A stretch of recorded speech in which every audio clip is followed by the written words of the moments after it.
Olá, seja bem-vindo aqui ao nosso canal Café com História com RB, professor Rony aqui falando com vocês. Bom, hoje eu vim falar um pouco sobre a história das pandemias no mundo, né? Então vou elencar aqui para vocês 5 pandemias que ocorreram na nossa história aí antes desse coronavírus que está causando uma série de problemas na nossa população. Bom, a primeira das pandemias foi a peste bubônica, isso mesmo, a peste bubônica é causada, pela bactéria Yersinia pestis e pode se disseminar pelo contato com pulgas e roedores infectados. Seus sintomas incluem inchaço dos glândulos inflamatórios na virilha, na axila ou no pescoço. Outros sinais também são a febre, os calafrios e dor de cabeça.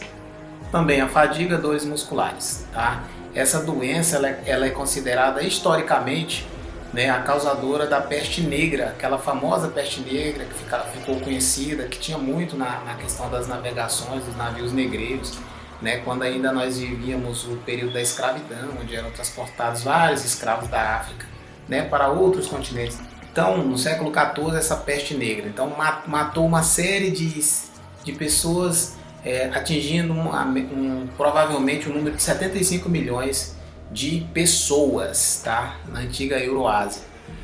Então, no total, essa peste bubônica, ela pode ter reduzido a população mundial em 450 milhões de pessoas para 350 milhões de pessoas, uma peste. Então, pandemia muito complicada mesmo.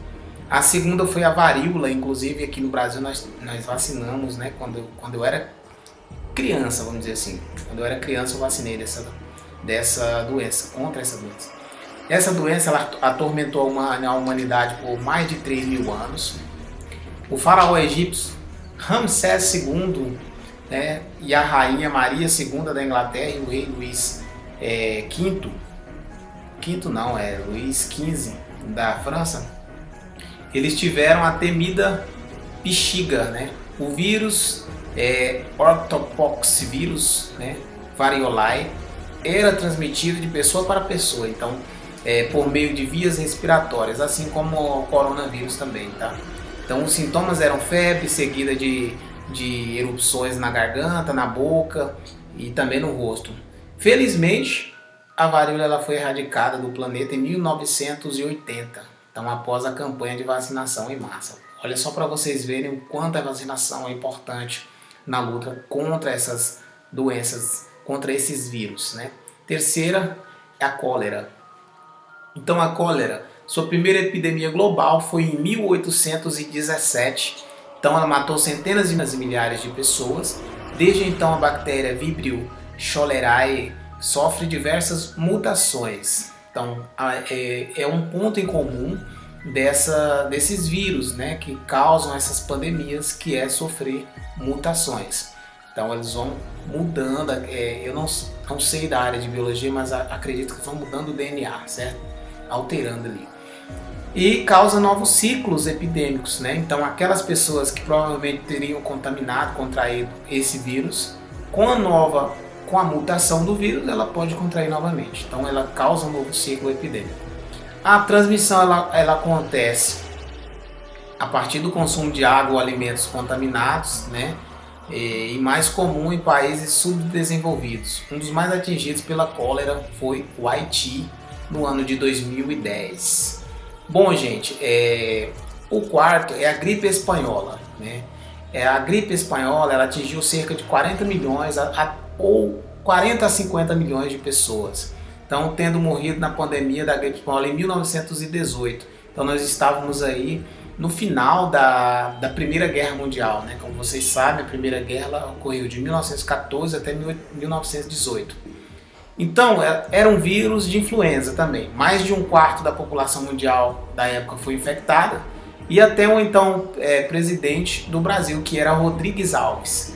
Tá? Rodrigues Alves morreu também da doença em 1919, olha só.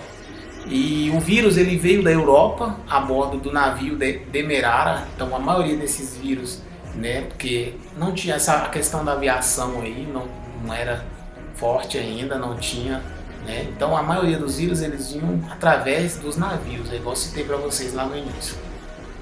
Então o transatlântico ele desembarcou passageiros infectados em Recife, Salvador e Rio de Janeiro, e aí se proliferou no Brasil rapidamente. Os sintomas da doença eram muito parecidos com os do atual coronavírus, né, que é o SARS-CoV-2, e não existia cura. Em São Paulo a população ela foi atrás de um remédio caseiro feito com cachaça, limão e mel. De acordo com o Instituto Brasileiro da Cachaça, foi dessa receita supostamente terapêutica que nasceu aí uma das bebidas mais queridinhas aí da população, que é a caipirinha, né? E a quinta é a gripe H1N1, essa que chegou no Brasil, salvo engano, em 2008, né? Se eu não estiver enganado aqui, e ela se espalhou em 2009, né? O vírus H1N1 ele é causador da chamada gripe suína, né? Que foi o primeiro a gerar uma pandemia no século XXI, que é o século em que nós estamos. A coronavírus é a segunda pandemia do século XXI. O vírus ele surgiu em porcos, no México, em 2009, e se espalhou rapidamente pelo mundo, matando 16 mil pessoas. Bom, então nós já sabemos que o coronavírus já ultrapassou esse número aí da H1N1. Né? O coronavírus ele está se mostrando cada vez mais superior a alguns vírus anteriores. No Brasil, o primeiro caso foi confirmado em maio daquele mesmo ano, que foi em 2009. E no fim de junho, né, 627 pessoas estavam infectadas no país, de acordo com o Ministério da Saúde. Então, isso acontece, a transmissão a partir das gotículas respiratórias no ar, né, que é chamada de aerosol, ou em uma superfície contaminadas, assim como o coronavírus. Então, seus sintomas eram os mesmos de uma gripe comum, que era febre, tosse, dor de garganta, calafrio e dor no corpo. Então, aí o coronavírus ele tem sintomas bem semelhantes com da gripe H1N1, né, que é a gripe suína. Eu acho que o grande diferencial do coronavírus é justamente a perda do olfato e do paladar. Eu acho que é o que marca